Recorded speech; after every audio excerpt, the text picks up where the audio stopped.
Hello students, कैसे हैं आप लोग। तो लास्ट क्लास में हम लोगों ने 20 वोकेबलरी करी थी और वो वोकेबलरी में वो वर्ड्स थे जो एसएससी सीजीएल में या सीएचएसएल में पूछे गए थे रिसेंट ईयर्स में।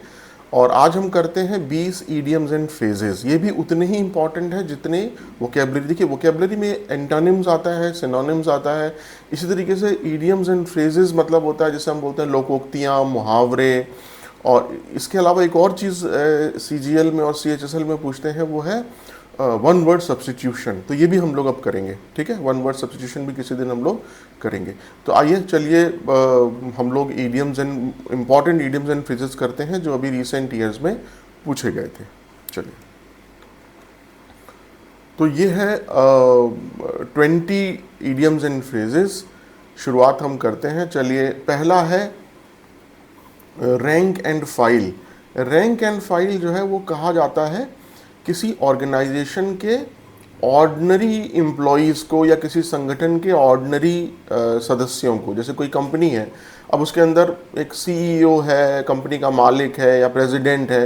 उसके अलावा और बहुत सारे जो है लेबर क्लास हैं या जो नॉर्मल लोअर लेवल के लोग हैं, उनको हम बोलते हैं रैंक एंड फाइल। तो ordinary members of an organisation as opposed to its leader. इसके लीडर के बजाय जो ऑर्डिनरी मेंबर हैं किसी ऑर्गेनाइजेशन के, उसको हम बोलते हैं रैंक एंड फाइल, ठीक है। There is a widespread support for him among the rank and file of the party. उसके लिए एक बहुत ज़्यादा सपोर्ट था, बड़ा सपोर्ट था rank and file of the party में। मतलब जो पार्टी का जो ऑर्डिनरी मेंबर था वो उसको बहुत सपोर्ट करता था, ठीक है। उसके लिए बहुत ज़्यादा सपोर्ट था among the rank and file of the party. Party के जो ऑर्डिनरी वर्कर था या ऑर्डिनरी मेंबर था वो उसको बहुत सपोर्ट करता था। उसके बाद ये हो गया फर्स्ट। अगला है black sheep.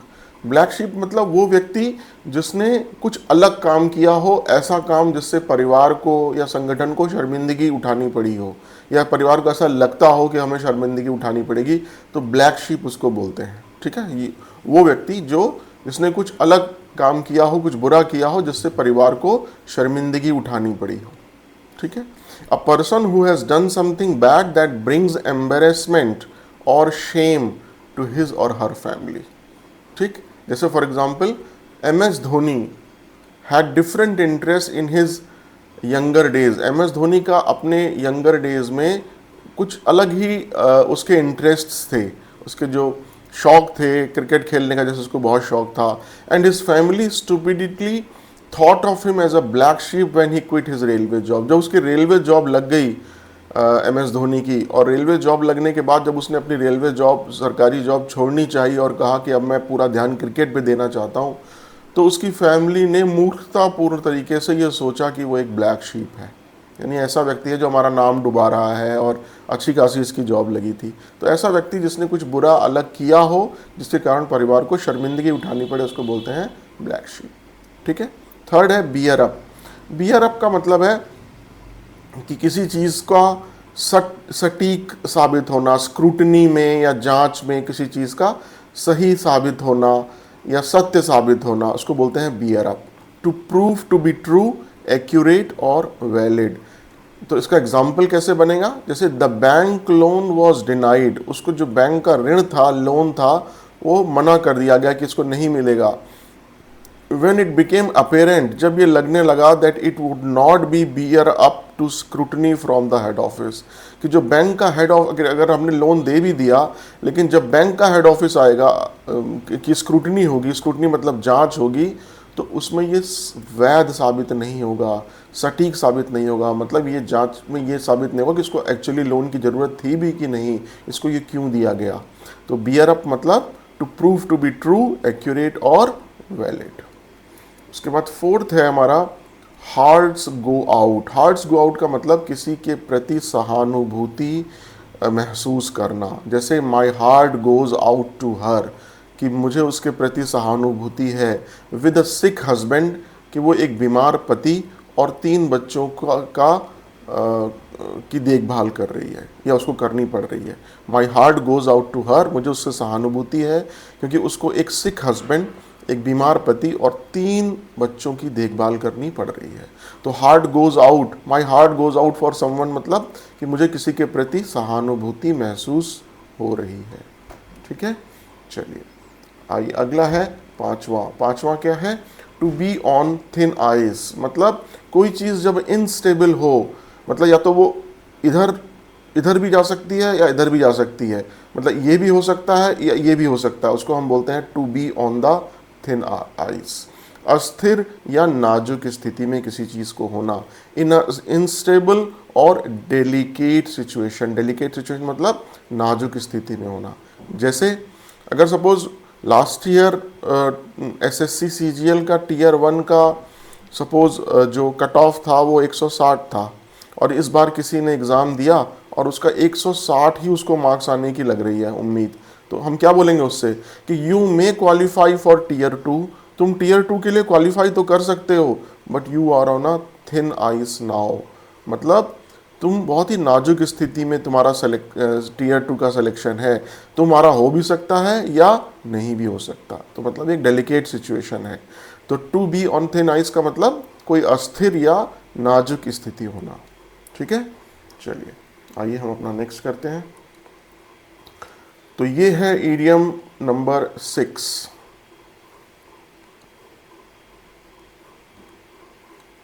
A lot on one's plate. A lot on one's plate को हम तब यूज करते हैं जब कोई व्यक्ति के पास ऑलरेडी बहुत सारा काम हो, और या उसको बहुत सारा काम निपटाना हो और उसे आप कोई और काम दें, तो वो ये कहेगा I already have a lot on my plate. ठीक है, मतलब मेरे पास ऑलरेडी बहुत सारा काम है, मुझे और बहुत सारी चीज़ें निपटानी है, मेरे पास इतनी बैंडविड्थ नहीं है, मेरे पास इतनी जगह नहीं कि मैं और काम, मेरे पास इतना टाइम नहीं है कि मैं अभी और काम कर सकूं। ठीक है, lot of work to do और a lot of things to deal with, मतलब बहुत सारा काम करना है या बहुत सारी चीज़ें निपटानी है, तो उसको हम बोलते हैं a lot on one's plate. तो इसका सेंटेंस में यूज कैसे करेंगे, she is got a lot on her plate, वो उसको ऑलरेडी बहुत सारा काम करना है, specially with 2 new project starting this week. विशेषतया जो नए 2 प्रोजेक्ट इस हफ्ते स्टार्ट हो रहे हैं उनको देखते हुए she is got a lot on her plate, उसको ऑलरेडी बहुत सारा काम निपटाना है। ठीक है, तो a lot on one's plate का मतलब आप ऑलरेडी बहुत सारा काम है जिसको निपटाना है। ठीक है, चलिए तो 7th है हमारा, 7th है a slap on the wrist. Slap मतलब होता है एक थपकी, और रिस्ट मतलब कलाई, तो कलाई पर एक थपकी देना, एक सामान्य या सौम्य चेतावनी या सजा। स्लैप ऑन द रिस्ट का मतलब एक कोई बहुत ही सामान्य या बहुत ही कोई सौम्य चेतावनी, कोई बहुत ही हल्की चेतावनी देना। अ जेंटल वार्निंग और punishment. A slap on the wrist का मतलब अ जेंटल वार्निंग और पनिशमेंट। इसका सेंटेंस कैसे बनेगा, we need to make sure, हमें यह सुनिश्चित करना है that criminals like these get more from the court, कि इस तरह के जो अपराधी हैं उनको कोर्ट से और ज़्यादा मिले सजा than a slap on the wrist. ठीक है, बजाय इसके कि उनको एक जेंटल वार्निंग मिले, एक सामान्य चेतावनी या छोटी सी सज़ा मिले, हमें यह सुनिश्चित करना है कि इस तरह के क्रिमिनल को कोर्ट ज़्यादा बड़ी सज़ा दे। ठीक है, उसके बाद अगला है to stand one's ground. To stand one ground, to stand one's ground, यह है क्वेश्चन नंबर या हमारा idiom number 8। To stand one's ground, to stand one's ground का मतलब अपनी राय बदलने से इनकार करना, या अपने विचार बदलने से इनकार करना, या अपनी किसी के आर्ग्यूमेंट में, किसी के तर्क में ना आना। ठीक है, to refuse to change your opinion, अपना ओपिनियन चेंज करने से इनकार करना, रिफ्यूज मतलब इनकार करना। और give in to an argument, और किसी तर्क में ना आना, मतलब किसी की बातों में ना आना, किसी के तर्क से प्रभावित ना होना।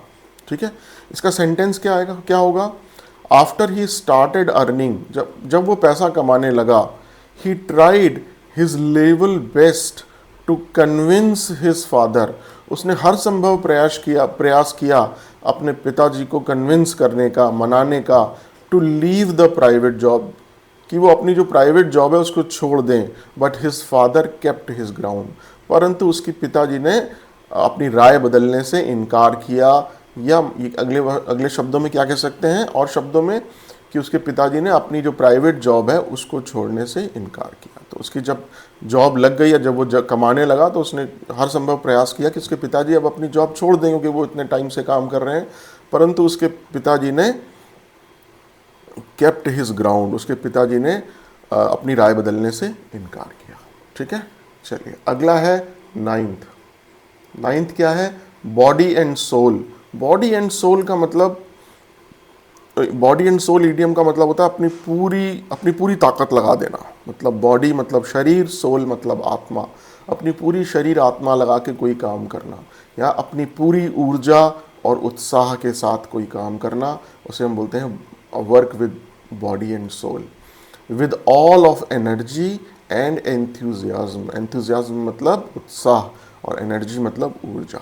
ठीक है, तो जब कोई काम हम पूरी ताकत के साथ करते हैं, पूरे मन के साथ करते हैं, तो हम बोलते हैं कि I am working with all my body and soul. तो आफ्टर हिज ग्रेजुएशन, अपनी ग्रेजुएशन के बाद, he dedicated himself body and soul to the preparation of SSC CGL।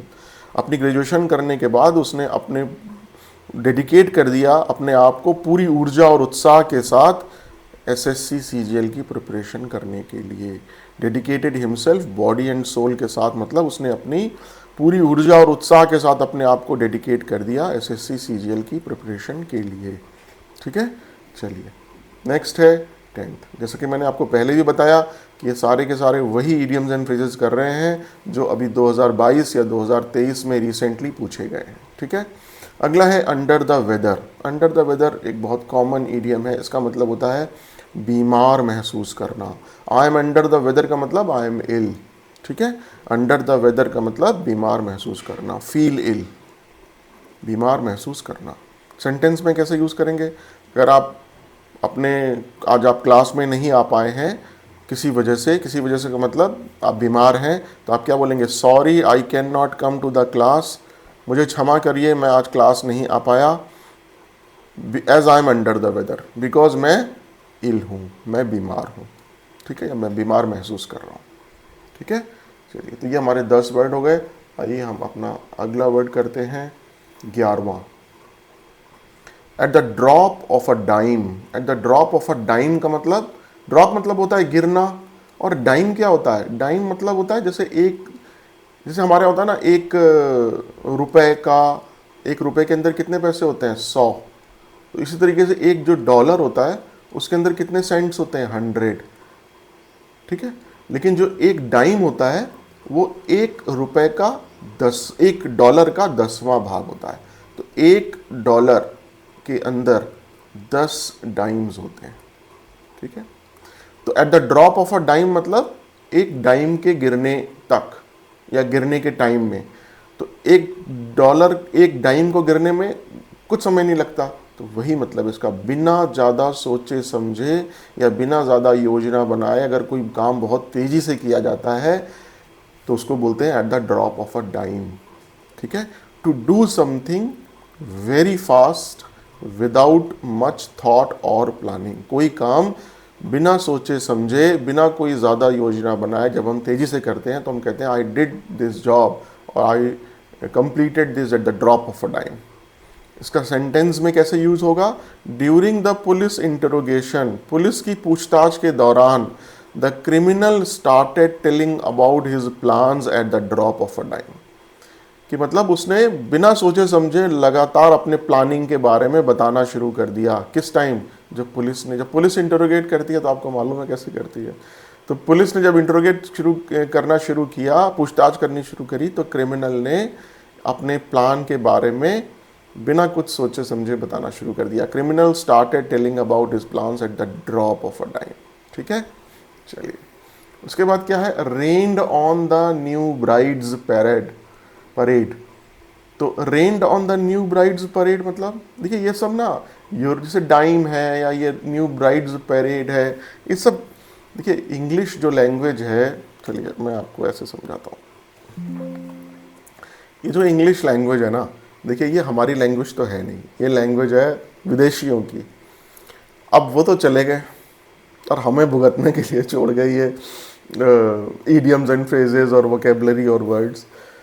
और अगर हम उनसे कहें, उनके यहाँ ऐसा कोई पेपर लगा दें जिसमें हिंदी के मुहावरे और लोकोक्तियाँ उनको याद करने हो, तब मज़ा आए, ठीक है ना। तो अब जैसे फॉर एग्ज़ाम्पल यही है, rained on the new bride's parade.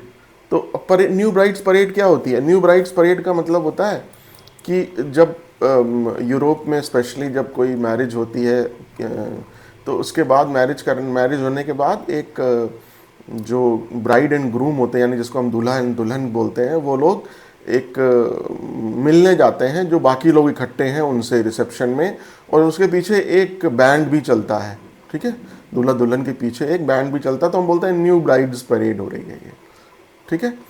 तो अब चूंकि हमारे यहाँ ऐसा कोई कल्चर नहीं है, लेकिन अब ये विदेशी लैंग्वेज, अगर हम, अब वही जैसे मैं कह रहा था कि अगर हम लोग उनसे कहें, अगर उनके यहाँ कोई एग्ज़ाम हो और उसमें हम उनसे ये चीज़ पूछें कि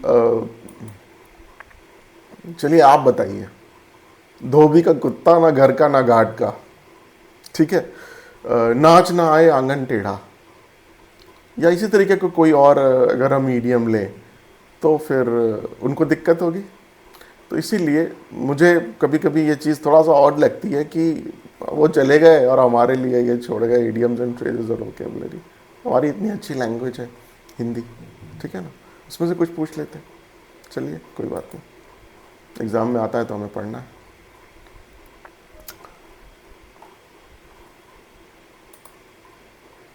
कोई बात नहीं, चलिए।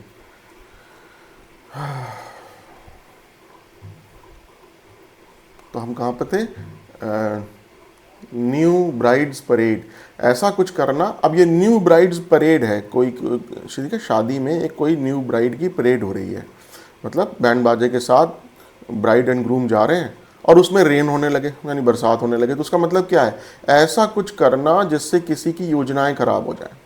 किसी की बरसात में, अगर किसी की शादी में अगर बरसात हो जाए तो उसकी कुछ योजना खराब हो जाती है ना, मतलब शादी हो रही है, पानी बरस गया, तो to do something that spoils someone's plan, ठीक है, किसी की योजना को खराब करना, कुछ ऐसा करना जिससे किसी की योजना खराब हो जाए, ठीक है।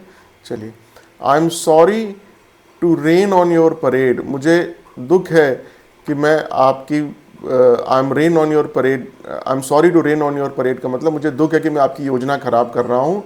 But you are not allowed to smoke inside the college premises, लेकिन आपको कॉलेज के अंदर, कॉलेज की सीमा के अंदर आपको स्मोक करना अलाउड नहीं है, ठीक है। तो आई एम सॉरी, मुझे दुख है कि मैं आपकी योजना को ख़राब कर रहा हूँ, लेकिन आपको कॉलेज के अंदर स्मोक करना अलाउड नहीं। ये एक बहुत पोलाइट वे में अगर आप किसी को मना कर रहे हैं स्मोक करने से, तो वो इसका एक एग्जाम्पल है, ठीक है। चलिए,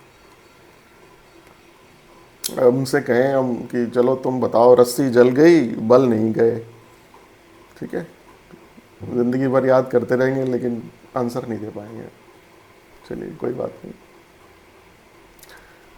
तो ये हमारा था, यहाँ पे हमारे कितने हुए थे? 10। ये हो गया था हमारा 11 और ये हो गया है 12, ठीक है। अगला है salt of the earth. Salt of the अर्थ का मतलब कि कुछ बहुत अच्छा, कोई बहुत अच्छा, ईमानदार और समझदार जब व्यक्ति है उसको बोलते हैं हम कि सॉल्ट ऑफ द अर्थ, ठीक है। Very good, honest and reasonable person, जब कोई बहुत ही सौम्य, समझदार, ईमानदार, अच्छा व्यक्ति होता है उसको हम बोलते हैं सॉल्ट ऑफ द अर्थ, ठीक है। जैसे एग्जाम्पल क्या है कि हमारे जो फॉर्मर प्रेसिडेंट थे एपीजे अब्दुल कलाम, उनको हर व्यक्ति चाहता है, हर व्यक्ति उनको, उनकी रिस्पेक्ट करता है। तो हम क्या बोलेंगे? APJ Abdul Kalam was the salt of the earth and should be remembered as such. तो एपीजे अब्दुल कलाम थे वो सॉल्ट ऑफ द अर्थ थे, यानी बहुत अच्छे, ईमानदार और समझदार व्यक्ति थे, और उनको ऐसे ही याद रखना चाहिए हम लोगों को। ठीक है, चलिए अगला है 13th। तो बहुत कॉमन है, बहुत बार पूछा जाता है और बहुत कॉमनली यूज़ करते हैं हम लोग, बटरफ्लाइज इन द स्टमक। ठीक है, बटरफ्लाइज मतलब क्या होती है इसकी हिंदी? तितली, और स्टमक मतलब पेट। तो पेट के अंदर तितली, मतलब जब कोई आप बहुत घबराए हुए, बहुत डरा हुआ आप महसूस करते हैं, नर्वस महसूस करते हैं, फ्राइटेंड महसूस करते हैं, तो हम कहते हैं कि I have butterflies in my stomach. A feeling of being very nervous और फ्राइटेंड, बहुत ही घबराया हुआ या डरा हुआ महसूस करना, उसको हम बोलते हैं बटरफ्लाइज इन द स्टमक। कैसे यूज करेंगे? He gets butterflies in his stomach every time he speaks in public. जब भी वो पब्लिक के सामने बोलता है तो वो हमेशा बहुत घबराया हुआ या डरा हुआ महसूस करता है। ठीक है, he gets butterflies in his stomach every time he speaks in public. चलिए अगला है 14th, to give someone the cold shoulder. Cold shoulder मतलब कि जानबूझकर किसी की उपेक्षा करना या उसमें कोई रुचि ना दिखाना। ठीक है, ये भी एक इंपॉर्टेंट इडियम है। किसी को इंटेंशनली इग्नोर करना या किसी के अंदर कोई इंटरेस्ट ना शो करना। ठीक है, किसी चीज़ में या किसी व्यक्ति में, उसको हम बोलेंगे कि he gave me a cold shoulder, मतलब किसी की उपेक्षा करी या कोई रुचि ना दिखाई। ठीक है, तो इसका सेंटेंस में यूज़ किया है, the first lesson in sales.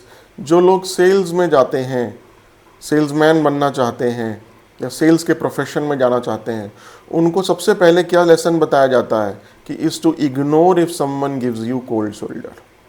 अगर आप कहीं कोई चीज़ बेचने गए, किसी के घर में या किसी ऑफिस में या कहीं कोई लोग कुछ खड़े हुए और उन्होंने आपको इग्नोर कर दिया, उपेक्षा कर दी आपकी, या आपके जो आप बेचना चाह रहे हैं उसमें कोई रुचि नहीं दिखाई, तो आप उसको हार्ट पे ना लें, उसको सीरियसली ना लें, आगे बढ़ जाइए। तो सेल्स में इग्नोर, सेल्स में जिसे हम बोलते हैं रिजेक्शन को झेलना, अगर आप कोई रिजेक्ट कर दे, वो सबसे पहले सिखाया जाता है। ठीक है, तो to ignore if someone gives you cold shoulder. अगर आपको कोई उपेक्षा कर रहा है, आपके अंदर कोई रुचि नहीं दिखा रहा है, तो उसको इग्नोर करिए। तो to give someone the cold shoulder मतलब किसी की उपेक्षा करना या किसी को कोई रुचि ना दिखाना। ठीक, the management gave cold shoulder to his proposal. Management ने उसके प्रपोजल को की उपेक्षा कर दी या कोई रुचि नहीं दिखाई। ठीक है, चलिए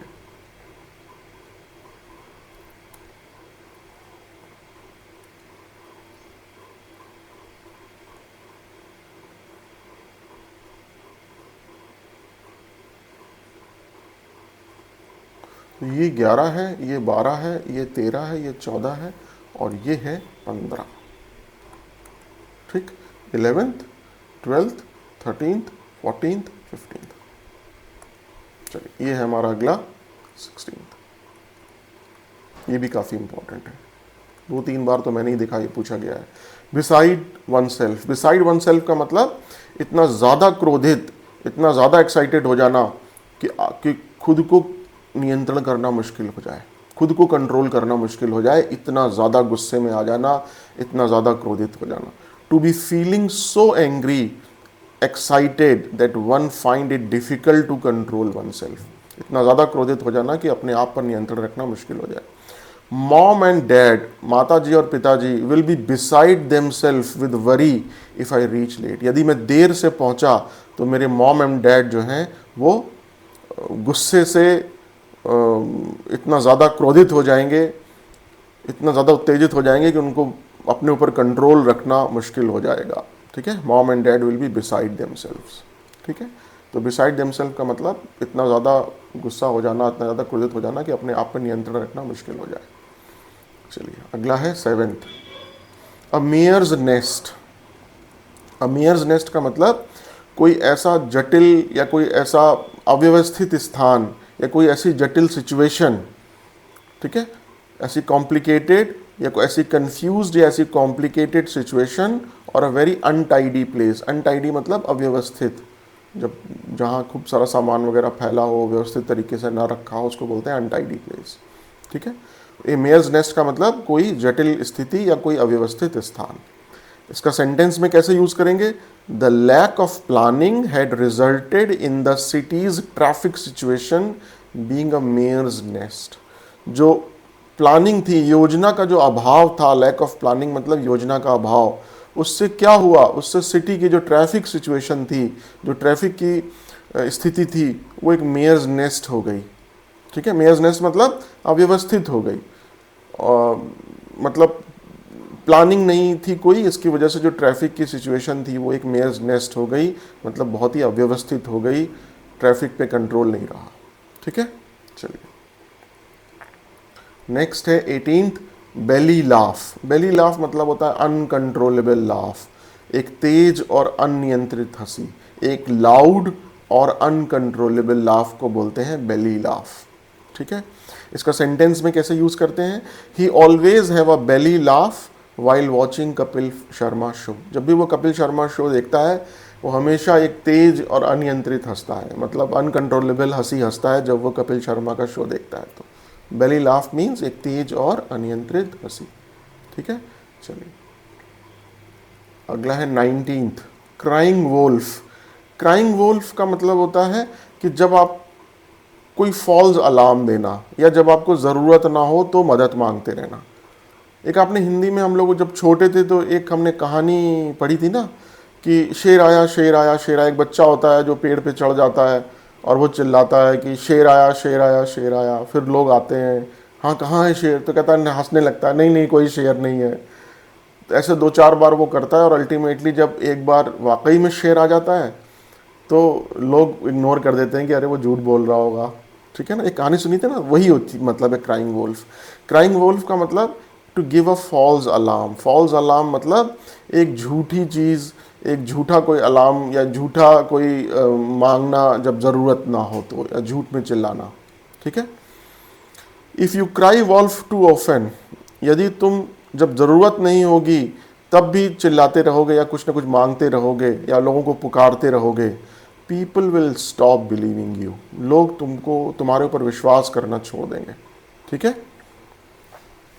तो इसलिए कहते हैं जब बहुत ज़्यादा ज़रूरत हो तभी मदद मांगिए, वरना वैसे ही काम चला दीजिए। क्योंकि अगर आप बहुत ज़्यादा मदद, हर बात पे मदद मांगेंगे लोगों से, तो लोग आपको इग्नोर करने लगेंगे। लोग कहेंगे तो हर बार ही हाथ फैलाने के लिए खड़ा हो जाता है। ठीक है, तो क्राइंग वुल्फ मतलब जब आपको ज़रूरत ना हो तब भी मदद मांगते रहना। चलिए अब हम आज का लास्ट करते हैं, B on the border line. ये बॉर्डर लाइन नहीं है, ये क्या है? ये ब्रेड लाइन है। ठीक है, इसको ठीक कर लीजिएगा, ये है ब्रेड लाइन। ठीक है, मैं दोबारा लिख देता हूँ इसको, यहाँ पे काट के यहाँ लिख देता हूँ, B on the, BREADLINE, be on the, जिसको मैंने टाइपिंग के लिए दिया था थोड़ा सा गलत हो गया वहाँ, B on the bread line. Be on the bread line का मतलब अत्यंत गरीब होना, यानी गरीबी रेखा के बिल्कुल आसपास होना। ठीक है, टू बी एक्सट्रीमली पुअर, बहुत ज़्यादा गरीब होना। Be on the bread line, BREADLINE, be on the bread line का मतलब टू बी एक्सट्रीमली पुअर। इसका सेंटेंस में कैसे यूज़ किया है? They are not well off, वो बहुत ज़्यादा अच्छे नहीं है, मतलब बहुत ज़्यादा संपन्न नहीं है, but they are not on the bread line either, but वो बहुत ज़्यादा गरीब भी नहीं है।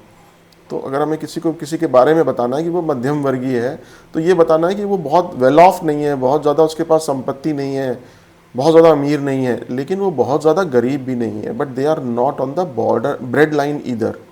ठीक है, तो bread line, be on the bread line का मतलब अत्यंत गरीब होना।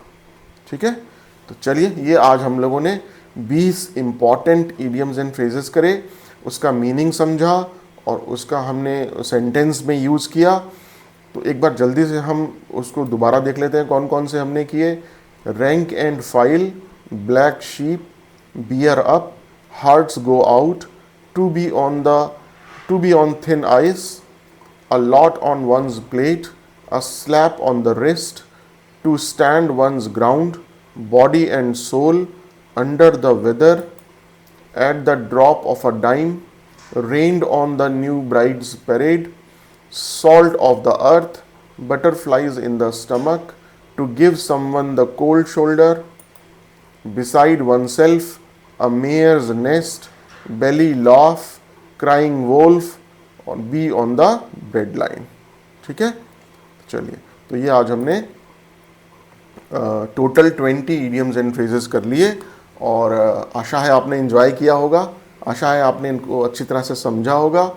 और मैं एक चीज़ नोटिस कर रहा था कि जब मैं एक डेस्कटॉप का जो माइक होता है ना, वो यूज़ कर रहा था, तो पीछे से बैकग्राउंड नॉइज़ बहुत आ रही थी। बैकग्राउंड नॉइज़ क्यों आ रही थी? क्योंकि जो मेरा लैपटॉप है वो एक गेमिंग लैपटॉप है, तो वो पीछे से उसमें जिसका फ़ैन है वो आवाज़ करता है, क्योंकि उसमें हीट बहुत जनरेट होती है। तो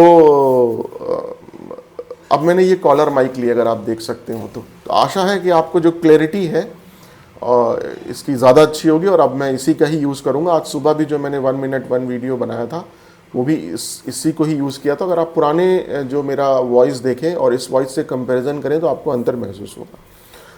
तो मैं भी आशा कर रहा हूँ कि आप जो है वो जो मेरा 1 मिनट 1 कॉन्सेप्ट 1 PYQ का हमारा जो सीरीज़ चल रही है उसको भी इंजॉय कर रहे होंगे। देखिए, अगर हम एक दिन में 2 कर रहे हैं, अगर हम संडे छोड़ भी दें, 25 दिन के अंदर 50, आप सोचिए 5-6 महीने में हम कितने सारे ऐसे क्वेश्चंस सॉल्व कर लेंगे। और आपने महसूस किया होगा कि वो सारे के सारे क्वेश्चंस ना बहुत ज़्यादा कठिन हैं और ना बहुत ज़्यादा आसान है, मीडियम रेंज के हैं। मैं ऐसे रेंज के क्वेश्चन लेके चल रहा हूँ जो बहुत ज़्यादा ना कठिन हो ना बहुत ज़्यादा आसान हो।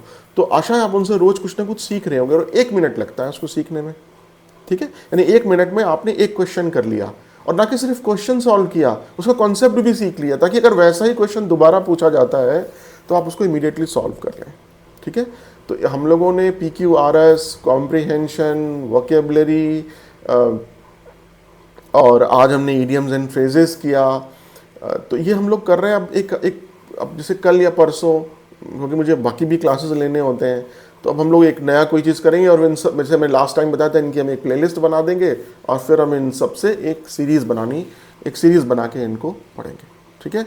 तो सब्सक्राइब कर लीजिए चैनल को, कमेंट करते रहिए, लाइक करते रहिए, हौसला अफजाई करते रहिए, ताकि मुझे लगे कि हाँ, जो मैं कुछ ये कर रहा हूँ इससे आपको फ़ायदा लग रहा है। जब आपको कोई कमेंट नहीं आता है, कोई लाइक नहीं होता, तो ऐसा लगता है कि ये बच्चों के लिए यूज़फुल भी है कि नहीं, या मैं अपनी ही गाय चला जा रहा हूँ। बच्चों ना स्टूडेंट्स देख रहे हैं, ना कोई लाइक कर रहा है, ना कोई कमेंट कर रहा है। तो मुझे कभी कभी ऐसा लगने लगता है कि यार ऐसा तो नहीं है ये फालतू टाइम वेस्ट, मतलब मेरा भी हो रहा है और स्टूडेंट्स का भी टाइम वेस्ट हो रहा है। चलिए, आशा है आपकी तैयारी और अच्छी चलती रहेगी, और आप कमेंट्स में मुझे रिकमेंड भी कर सकते हैं। अगर आपको किसी पर्टिकुलर टॉपिक पे वीडियो चाहिए तो मैं उस पर बना दूंगा, ठीक है। Thank you so much.